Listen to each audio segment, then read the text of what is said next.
नमस्ते, मैं मधुरा हर्डीकर सर्व लोगों के प्रति श्रीमद् भगवद गीता के 7वें अध्याय के यानी ज्ञान विज्ञान योग के 16 से 30 श्लोकों का अर्थ हिंदी में समझाने का प्रयत्न कर रही हूँ।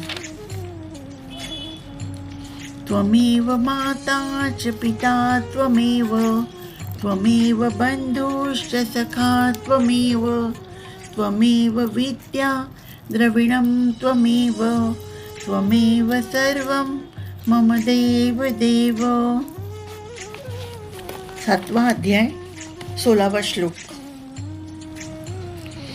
चतुर्विधा भजन्ते माय जनाः सुकृतिनोऽर्जुन आर्तो जिज्ञासुरर्थार्थी ज्ञानी च भरतर्षभ।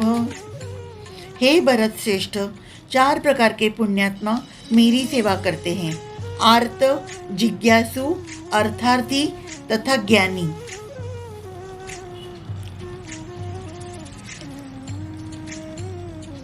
इन लोगों की 4 श्रेणियां हैं।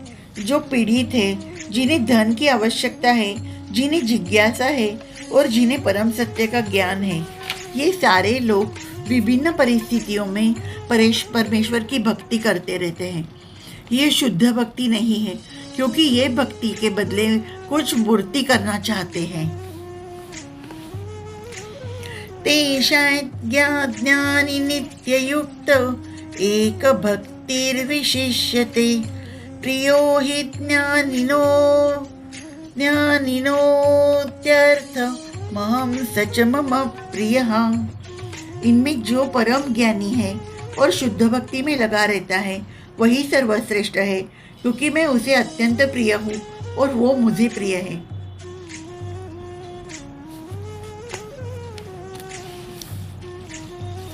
उदारा सर्व एवैते ज्ञानी त्वात्मैव मे मतम् आस्थितः हि युक्तात्मा मामेवानुत्तमान् गतिम्।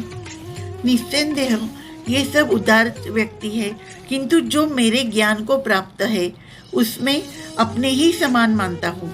वह मेरी दिव्य सेवा में तत्पर रहकर मुझे सर्वोच्च उद्देश्य को निश्चित रूप से प्राप्त करता है। ऐसा नहीं है कि जो कम ज्ञानी भक्त है वे भगवान को प्रिय नहीं है। भगवान कहते हैं कि सभी उदार है, क्योंकि चाहे जो भी भगवान के पास किसी भी उद्देश्य से आए वो महात्मा कहलाता है। जो भक्त भक्ति के बदले कुछ लाभ चाहते हैं उन्हें भगवान स्वीकार करते हैं, क्योंकि इससे स्नेह का विनिमय होता है। भगवान स्नेहवश होते हैं। वे स्नेहवश भगवान से लाभ की याचना करते हैं, और जब उन्हें वो प्राप्त हो जाता है तो वे इतने प्रसन्न होते हैं कि भगवत भक्ति करने लगते हैं। बहुनाय जन्मनामन्ते ज्ञानवान् मां प्रपद्यते वासुदेवः सर्वमिति स महात्मा सुदुर्लभः। अनेक जन्मों के बाद जिसे सचमुच ज्ञान होता है वह मुझको समस्त कारणों के कारण जानकर मेरी शरण में आता है। ऐसा महात्मा अत्यंत दुर्लभ होता है। भक्ति या दिव्य अनुष्ठानों को करता हुआ जीव अनेक जन्मों के पश्चात इस दिव्य ज्ञान को प्राप्त कर सकता है कि आत्म साक्षात्कार का चरम लक्ष्य श्री भगवान ही है। कामैस्तैस्तैरुतज्ञानं प्रपद्यन्तेऽन्यदेवताः तन्तन्नियममास्थाय प्रकृत्या नियता स्वया। जिनकी बुद्धि भौतिक इच्छाओं द्वारा मारी गई है वो देवताओं की शरण में जाते हैं, और वे अपने अपने स्वभाव के अनुसार पूजा के विशेष विधि विधानों का पालन करते हैं। जो समस्त भौतिक कल्मश से मुक्त हो चुके हैं वे भगवान की शरण ग्रहण करते हैं और उनकी भक्ति में तत्पर होते हैं। यो यो याय तनुं भक्तः श्रद्धयार्चितुमिच्छति तस्य तस्याचलां श्रद्धां तामेव विदधाम्यहम्। मैं प्रत्येक जीव के हृदय में परमात्मा स्वरूप स्थित हूँ। जैसे ही कोई किसी देवता की पूजा करने की इच्छा करता है, मैं उसकी श्रद्धा को स्थिर करता हूँ, जिससे वह उसी विशेष देवता की भक्ति कर सके। ईश्वर ने हर एक को स्वतंत्रता प्रदान की है, अतः यदि कोई पुरुष भौतिक भोग करने का इच्छुक है और इसके लिए देवताओं से सुविधाएं चाहता है, तो प्रत्येक हृदय में परमात्मा स्थित है। सतया श्रद्धया युक्तस्तस्याराधनमीहते लभते च ततः कामान् मयैव विहितान् हितान्। ऐसी श्रद्धा से समन्वित वह देवता विशेष की पूजा करने का प्रयत्न करता है और अपनी इच्छा की पूर्ति करता है, किंतु वास्तविकता तो यह है कि सारे लाभ केवल मेरे द्वारा ही मिलते हैं। देवतागण परमेश्वर की अनुमति के बिना अपने भक्तों को वर नहीं दे सकते। जीव भले ही ये भूल जाए कि प्रत्येक वस्तु परमेश्वर की संपत्ति है, किंतु देवता इसे नहीं भूलते। अंतवत्तु फलं तेषां तद्भवत्यल्पमेधसां देवान् देवयजो यान्ति मद्भक्ता यान्ति मामपि। अल्प बुद्धि वाले व्यक्ति देवताओं की पूजा करते हैं और उन्हें प्राप्त होने वाले फल सीमित तथा क्षणिक होते हैं। देवताओं की पूजा करने वाले देवलोक को जाते हैं, किंतु मेरे भक्त अनंत मेरे परधाम को ही प्राप्त होते हैं। अव्यक्तं व्यक्तिमापन्नं मन्यन्ते माम बुद्धयः परं भावमजानन्तो ममाव्ययमनुत्तमम्। बुद्धिहीन मनुष्य मुझको ठीक से जानने के कारण सोचते हैं कि मैं भगवान कृष्ण पहले निराकार था और मैंने इस स्वरूप को धारण किया है। वे अपने अल्पज्ञान के कारण मेरी अविनाशी तथा सर्वोच्च प्रकृति को नहीं जान पाते।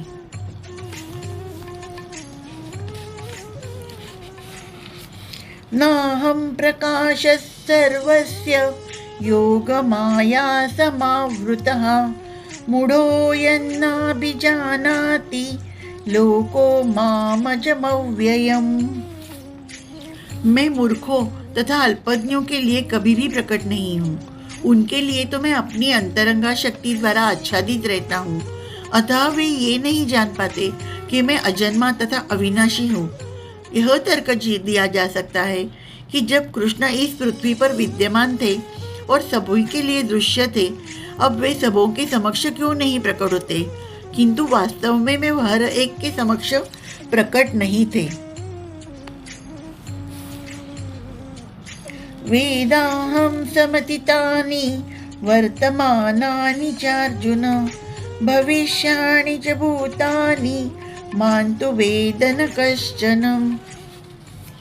हे अर्जुन, श्री भगवान होने के नाते मैं जो कुछ भूतकाल में घटित हो चुका है, जो वर्तमान में घटित हो रहा है और जो आगे होने वाला है, वह सब कुछ जानता हूँ। मैं समस्त जीवों को भी जानता हूँ, किंतु मुझे कोई नहीं जानता। इच्छा द्वेष समुत्थेन द्वंद्व मोहेन भारत सर्वभूतानि सम्मोहं सर्गे यान्ति परन्तप। हे भरतवंशी, हे शत्रु विजेता, समस्त जीव जन्म लेकर इच्छा तथा घृणा से उत्पन्न द्वंद्वों से मोहग्रस्त होकर मोह को प्राप्त होते हैं। जीव की स्वाभाविक स्थिति शुद्ध ज्ञान रूप परमेश्वर की अधीनता है। मोहवश जब मनुष्य इस शुद्ध ज्ञान से दूर होता है तो वो माया के वशीभूत होता है और भगवान को समझ नहीं पाता। ये शांत्वन्तगतं पापै जनानां पुण्यकर्मणां ते द्वन्द्वमोह निर्मुक्ता भजन्ते मां दृढ़व्रताः। जिन मनुष्यों ने पूर्व जन्मों में तथा इस जन्म में पुण्य कर्म किए हैं और जिनके पाप कर्मों का पूर्णतया उच्छेदन हो चुका है, वे मोह के द्वंद्वों से मुक्त हो जाते हैं और संकल्प पूर्वक मेरी सेवा में तत्पर हो जाते हैं। जरामरणमोक्षाय मामाश्रित्य यतन्ति ये ते ब्रह्म तद्विद्धु कृष्णमध्यात्मकर्म चाखिलम्। जो जरा तथा मृत्यु से मुक्ति पाने के लिए प्रयत्नशील रहते हैं, वे बुद्धिमान व्यक्ति मेरी भक्ति की शरण ग्रहण करते हैं। वे वास्तव में ब्रह्म हैं, क्योंकि वे दिव्य कर्मों के विषय में पूरी तरह से जानते हैं। जन्म, मृत्यु, जरा तथा रोग इस भौतिक शरीर को सताते हैं, आध्यात्मिक शरीर को नहीं। आध्यात्मिक शरीर के लिए न जन्म है, न मृत्यु, न जरा, न रोग। साधिभूतादिदैवं मां साधियज्ञे च ये विदुः प्रयाणकाले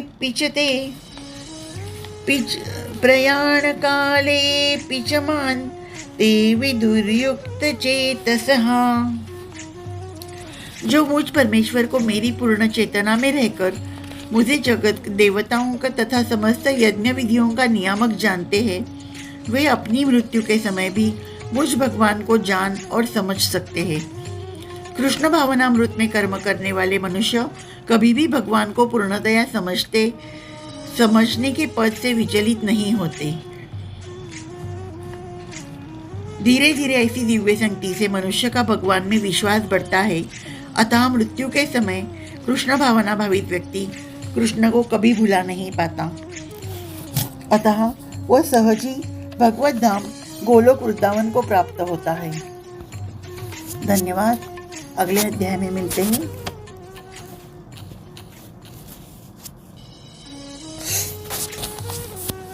ओम तत्सदिति श्रीमद्भगवद्गीतासु उपनिषत्सु ब्रह्म विद्यायां योगशास्त्रे श्रीकृष्णार्जुन संवादे ज्ञान विज्ञान योगो नाम 7मोऽध्यायः।